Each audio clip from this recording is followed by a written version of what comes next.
한스킴 과학을 말하다 강독 37번째 시작하겠습니다. 136쪽입니다. 진화론에 저항하는 교회의 에, 행동, 그런 태도, 관점을 설명하고 있습니다. 앞에서는 로마 가톨릭 교회하고 그 더 앞서 성공회를 했습니다. 성공회에서 벌어진 일, 그다음에 로마 가톨릭에서 이루어진 일입니다. 어처구니 없이 반대한 거죠. 그들이 역사를 지나놓고 보니까 얼마나 그들이 어리석었는지를 알 수 있습니다. 개신교는 어땠냐 하는 문제를 이제 37강인 136쪽부터 다루고 있습니다. 뭐 당연하겠죠. 개신교에도 그 당시 성공회나 가톨릭 못지않게 반대했죠. 그런데 여기서 우리가 놓치지 말아야 될 대목이 있습니다. 성공회와 가톨릭과 개신교회가 반대했다고 말은 하지만 그건 맞는 이야기인데 모두가 그랬다는 건 아닙니다. 성공회 모든 그 신학자들, 그리스도인들이 혹은 로마 가톨릭 교회 모든 신학자와 그리스도인들이, 그리고 개신교의 모든 신학자와 그리스도인들이 그랬다는 건 아닙니다. 근데 주류가 그렇게 된 거죠. 전체 흐름이. 자, 3부 2장의 3번 프로테스탄트 교회의 창조론, 그 대목입니다.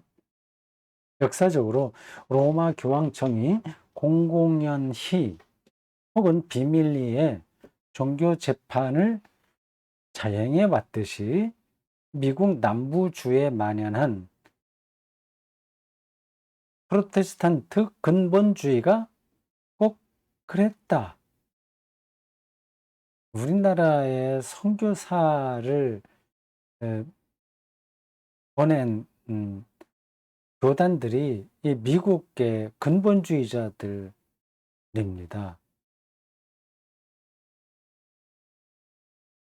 그래서 우리나라가 처음 출발부터 근본주의자죠. 근본주의자는 곧 문자주의죠.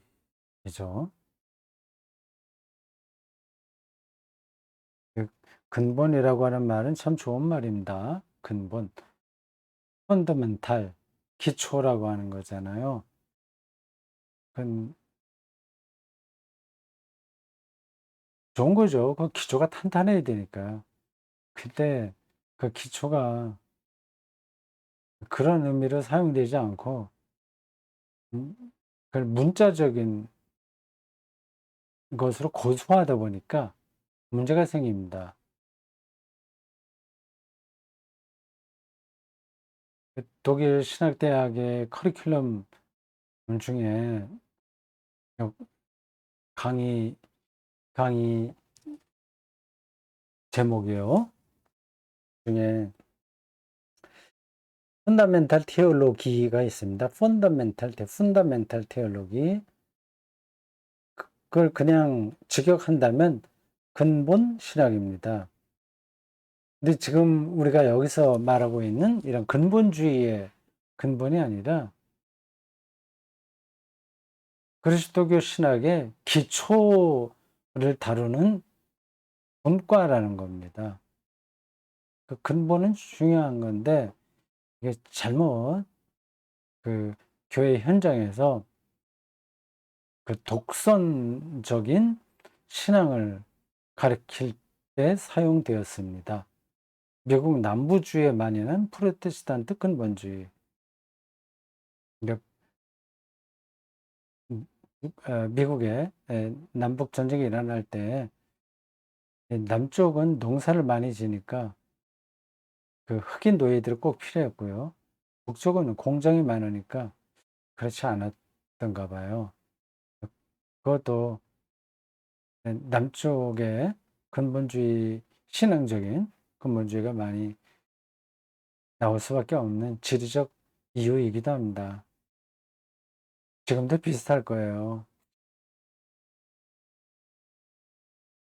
신학교 교수와 교회계통 사립학교나 주립학교 교사들이 주로 당했다. 종교재판 당했다.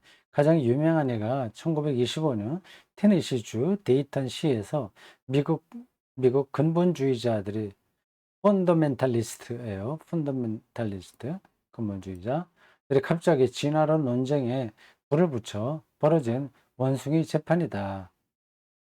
이 재판에서 생물교사 스콥스는 다윈에 따라 인간이 동물계에서 유래했다고 주장한 혐의로 유죄 판결을 받았다. 코미디 같죠? 1920년대인데 뭐 100년밖에 되지 않았습니다. 그러나 1981년 미국의 아칸소주가 법적으로 창조론을 제도 교육에 도입했으나 하도 그 주장을 많이 하니까 이 법안은 제2의 원숭이 재판을 통해 파기되었다. 이게 뭐죠? 제2의 원숭이 재판? 그러니까 헉슬리하고 어떤 그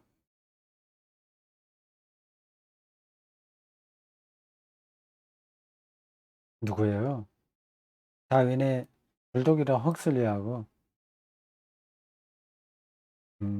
세멸 월버퍼스 사이에 벌어진 그 이야기인가요?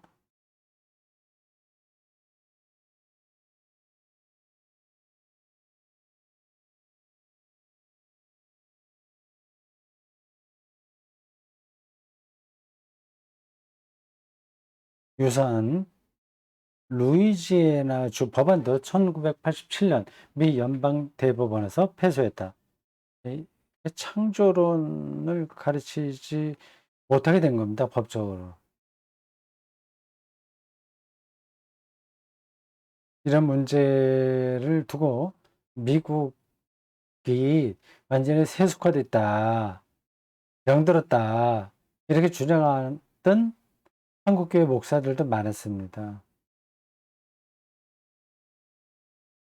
진화론을 옹호하는 신학자가 확실히 증가하는 추세다.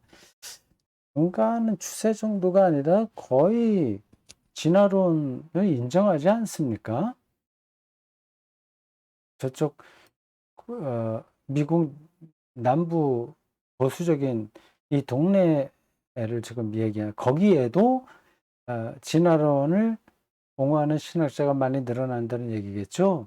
전 세계로 본다면 이미 대다수가 진화론을 인정합니다. 그러나 20세기 초부터 반대론자들 가운데 로마 가톨릭 통합주의자들이 프로테스탄트 근본주의자들에 가세하기 시작했다.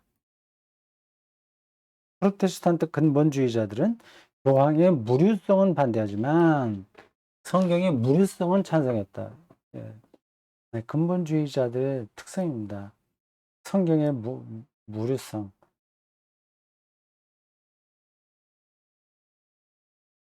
그래서 그런 말 있지 않습니까?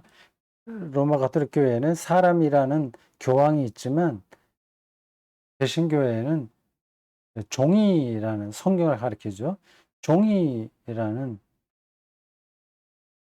교황이 있다. 그들도 근대 자연과학의 세계상의 중요한 부분에서 성경의 세계상의 모순됨으로 거부되어 마땅하다고 여겼다.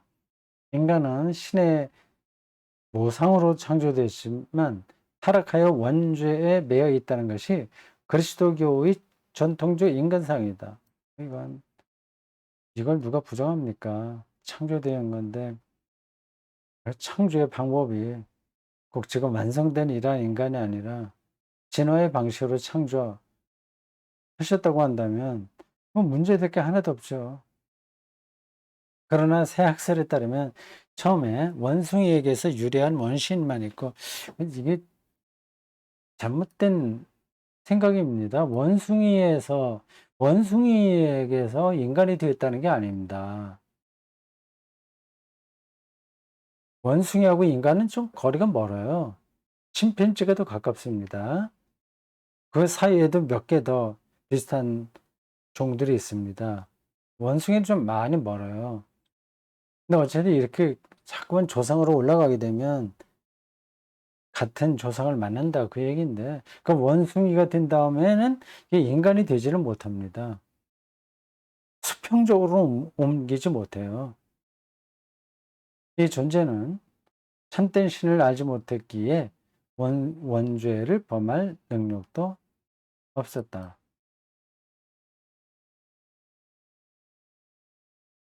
이게 무슨 말이야? 그럼 넘어가겠습니다. 이게 음, 이 새학설을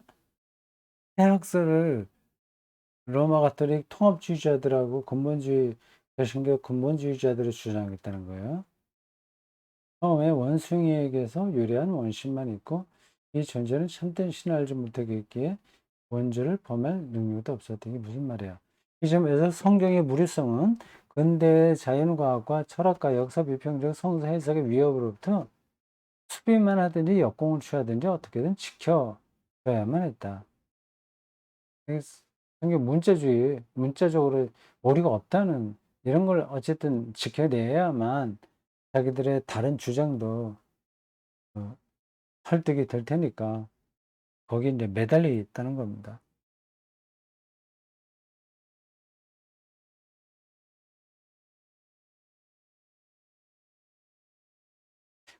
근본주의자들, 프로테스탄트, 로마 가톨릭, 유대교를 막론하고 오늘날까지도 근본주의자들은 어디서나 이 근본주의자들이 문제가 되어 정치에서 그렇고 모든 면에서 그렇습니다. 시민단체도 근본주의에 떨어지게 되면 그게 도구마가 되거든요. 그럼 자기 확신에 묶이게 되는 겁니다. 근본주의자들은 과학적 기원과 진화 사상을 거부한다. 진화와 사슬에서 연결고리가 빠져 있기 때문에 검증도 반증도 불가능하다는 이유다. 그들은 근대의 역사 비평적 성서 해석도 강하게 배척한다. 역사 비평 해석을 그거를 배척할 정도면 뭐 대화는 안 되죠. 소위 모세 오경의 저자가 모세라는 것을 의심해서도 안 되고 성경의 하나님 말씀이 다양한 출처로 흩어져서도 안 된다. 이런 근본주의자들 중에는 아직도 많은 이가 성경의 계보를 근거로 계산하여 창조 시점을 기원전 4004년으로 믿고 있다. 지구와 우주의 나이가 고작 만년도 안 된다는 얘기다. 지금 한스 퀸이 너무 기초적인 얘기를 오래 끌고 있네요. 이 책이 일반 아주 일반 평신도 물론 일반 평신도들을 대상으로 한다고 해서 수준이 떨어지는 건 아니지만 그 창조와 진화 문제에서 알만한 사람들은 다 알만한 이야기를 너무 길게 쓰는 것 같습니다. 조금 줄여도 됐을 텐데 제가 앞에서 이 책 앞에서도 그런 걸 조금 느끼긴 했거든요. 아니면 이런저런 그 이유로 글쓰기를 좀 소심하게 하는 건지 아마 그럴 뿐은 아닌데 어쨌든 좀 이야기가 장황하게 흘러가는 것 같습니다.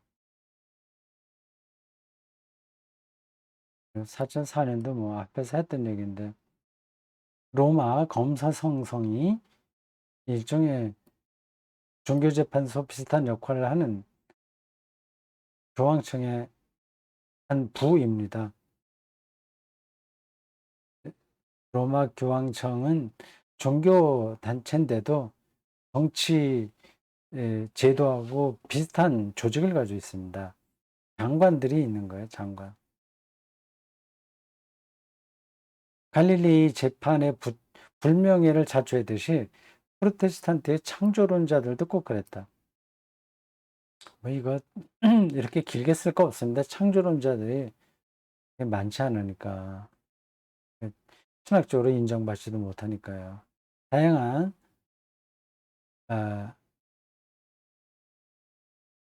종교의 근본주의자들이 함께 저항하는 걸 보면 박인 사건이 21세기에도 끝나지 않았다는 것은 놀랄 일도 아니다.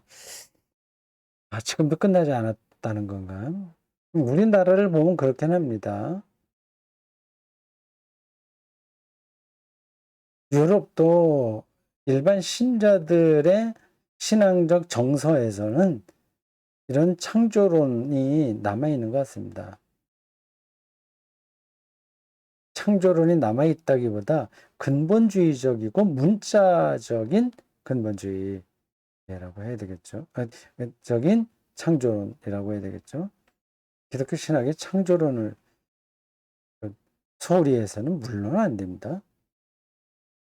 지금도 미국의 31개 주에서는 진화의 역사를 학교에서 어떻게 가르쳐야 할지에 대한 법적 논쟁이 벌어지고 있다. 원숭이 재판은 당신 부모가 원숭이에서 왔다는 얘기냐? 이런 논쟁인 거죠. 아직 끝나지 않았다. 2001년 2월에 갤럽 여론조사에서 미국 성인의 45%가 신이 인간을 지금 모습대로 10,000년 전쯤에 창조했다는 견해에 동의했다. 그런가요?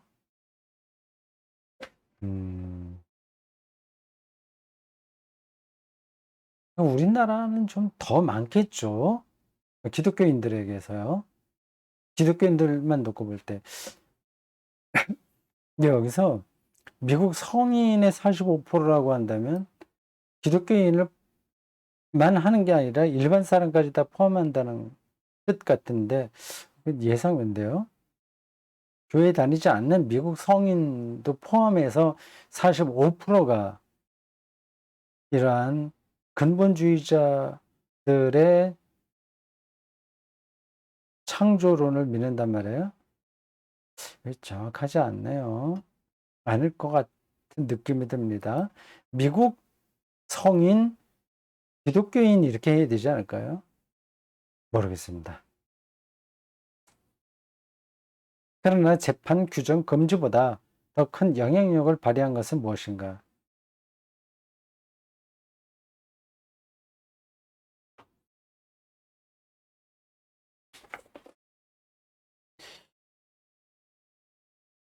어느 책에서 인용한 글인데,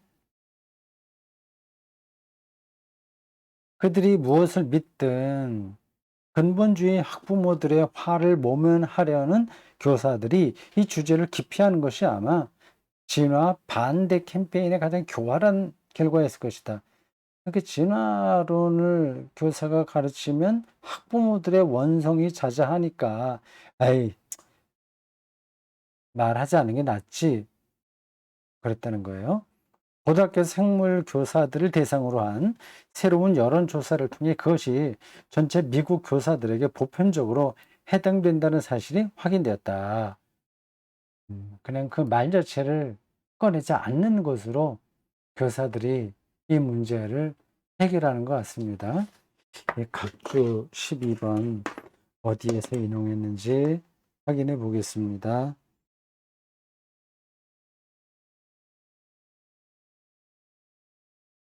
야코비라고 하는 사람이 쓴 논문 How US Fundamentalism Survived 미국 근본주의는 어떻게 살아남았는가 그런 제목이에요. In International Herald Tribune 그 잡지에 실려 있습니다. 2005년도에 나왔네요. 제가 생각했던 것보다 미국에는 이런 근본주의자들이 많은 것 같습니다.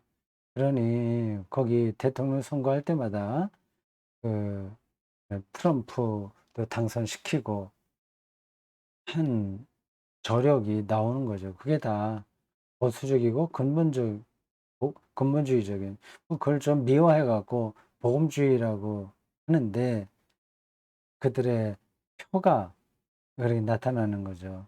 그러니까 교사들도 그렇고 정치인들도 그렇고 이렇게 노골적으로 나는 뭐 창조론을 인정하지 않고 뭐 진화론을 인정한다 이렇게 말하기 힘든 겁니다.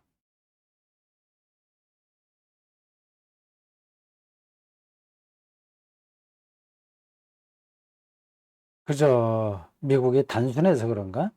천만의 말씀입니다. 스위스의 여론조사 기관, 음, 어디가 2002년 11월에 실시한 한 여론조사에 따르면 독일어권도 약 2천만 명이 다윈의 진화론을 믿지 않았다. 뭐 미국의 45%에는 뭐 거리가 멀겠지만 그래도 적지 않은 숫자가 진화론을 받아들이지 않는다는 거죠. 2천만 명이라고 한다면 몇 프로가 될까요? 독일과 오스트리아 합하면 몇 명이죠? 1억 정도 되나? 1억 넘나요? 스위스 또 일부. 수백만 미국인들 뿐만 아니라 유럽인들도 생물학 수업이나 책을 통해 진화론을 제대로 진지하게 다루는 것을 보지 못한 것이 아닌가 생각한다. 제대로 교육을 받지 못했으니까 이렇게 저렇게 대세, 자기가 살고 있는 그 자리의 대세에 예, 휩쓸린다는 뜻이겠죠. 그동안 신학도 신이 온 세상을 직접 창조했다는 주장에서 한 발 물러섰다. 처음에는 동물계에서 유래한 것이 아닌 인간 육신의 직접 창조를, 다음에는 육신과 다른 영혼의 창조를, 그리고 오늘날에는 결국 전 세계와 인간의 진화 전반에 대한 신의 직접적인 개입을 포기한 것이다. 신의 직접적인 개입을 포기. 그러면 간접적인 개입은 가능한 거죠.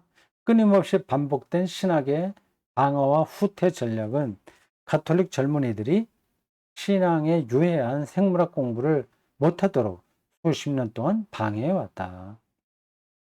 네. 그래서 리차드 도킨스 같은 사람들이 기독교를 이렇게 조롱하듯이 글을 쓰는 것 같습니다. 이러한 근본주의자들의 신앙생활, 그리고 그들의 믿음이 기독교인 것이라고 본다면 조롱받을 만하죠. 이로써 수천 가지 제약이 제거됨에 따라 신이라는 가설도 조금씩 죽어갈 것이라는 영국의 철학자 앤토니 플루의 확신은 유감스럽게도 정당성을 인정받았다. 그렇죠. 이 근본주의적인 세계관을 갖고 기독교인들이 살아간다면 결국 하나님 신앙은 의미가 없게 되죠. 정신 제대로 박힌 사람들이 거기 귀를 기울이겠습니까? 이런 태도가 신에 대한 신뢰성 있는 믿음인가? 완전히 자연과학을 성경에 근거해서 부정하는 태도 말입니다. 신에 대한 믿음이 점차 뿌리채 의문시되는 것도 놀라운 일이 아니다.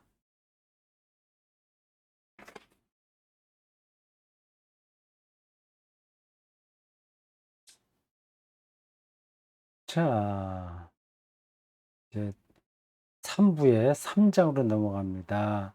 앞에서 진화론에 대한 교회의 잘못된 대응이 점점 하나님에 대한 근본적인 불신을 가져오게 되었다는 데까지 봤습니다.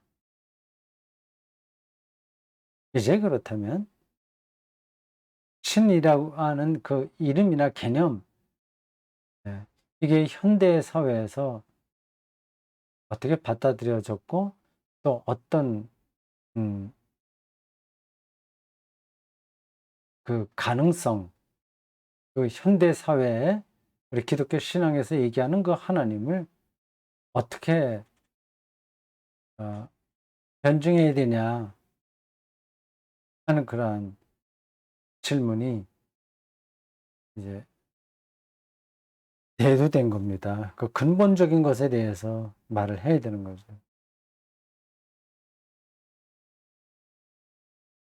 그래서 3부, 3장, 신 없이 신과 함께 있습니다. 이런 제목입니다. 보네포의 표현 비슷합니다. 옥중서관에서 이 비슷한 표현들을 했어요. 신 없이, 신 앞에, 신과 함께가 아니라 신 앞에 그런 표현입니다. 오기스트 꽁트는 19세기 프랑스 철학자이자 실증주의의 명명자다. 실증주의자주의라는 말을 이 사람이 처음 붙였나 보죠.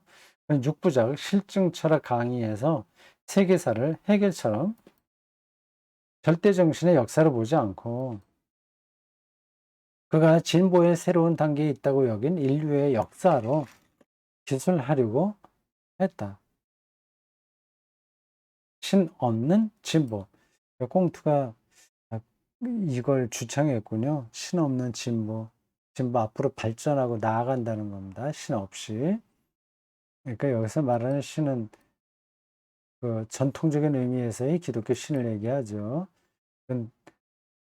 전통적이라기보다도 근본주의적이고 문자적인 의미의 독단적 신이죠. 꽁트에 따르면 인류는 실증성의 정도에 따라 신화, 성인사, 과학에 이르기까지 세 단계로 발전한다. 첫째는 이건 대충 지나가도 되겠죠. 꽁트 이야기 뭐 자세하게 할 건 없는데 쭉 읽겠습니다. 첫째는 병영사회에서의 신학적 가정적 신화 형성 단계요. 둘째는 법률 지향적 사회에서의 추상적 형이사학적 단계이며 셋째는 산업사회에서의 실증적 사실과학 단계다. 이해할 만합니다. 이로써 꽁트는 전통적 신을 대체하되 로베스피에르가 프랑스 혁명 2년 뒤 최고 존재로 선포한 이성이 아니라 위대한 존재, 즉 매우 포괄적인 의미의 인류로 대체한다. 신과 신의 섭리의 자리를 이제 인간과 이성의 위대성이 차지했다. 이 철두철미 근대적 인간은 예견하기 위해 통찰하고 계획하기 위해 예견하며 세계를 지배하기 위해 계획한다. 이런 생각들이 아주 철저하게 계몽주의적인 거죠. 오늘날까지도 영향을 미칩니다. 인간이 과학을 통해서 신의 역할을 할 수 있다는 생각 아니겠습니까? 오기스트 꽁트, 이 오만한 실증주의적 세계관의 선포자는 심지어 자신을 새로운 세속교회의 대사제로 여기고 신 없는 새 종교를 창시하려고까지 했는데 그 조직과 위계와 예식은 가톨릭 교회를 모방한 것이었다. 그런가요? 대단하네. 그는 반민주적 권위적 교황 이데올로기의 주창자 요제프 메스트르의 영향을 처음부터 강하게 받았다. 이 사람은 1870년 제1차 바티칸 공의회에서 교황에 관한 두 교의를 정의 내리는데 정신적으로 기여한 바 있다. 극과 극은 통한다. 물론 소규모 실증주의 협의를 제외하면 꽁트의 교회는 세워지지 않았다. 시도했는데 안 됐다는 거죠. 이 그리스도 없는 가톨릭은 학파도 형성하지 못했다. 그가 죽은 후 겨우 한 줌의 지식인들만 장래 행렬을 따랐을 뿐이다. 후대의 엄밀한 연구는 해겔의 경우처럼 체계를 강요하는 꽁트의 역사 구조를 인정하지 않았다.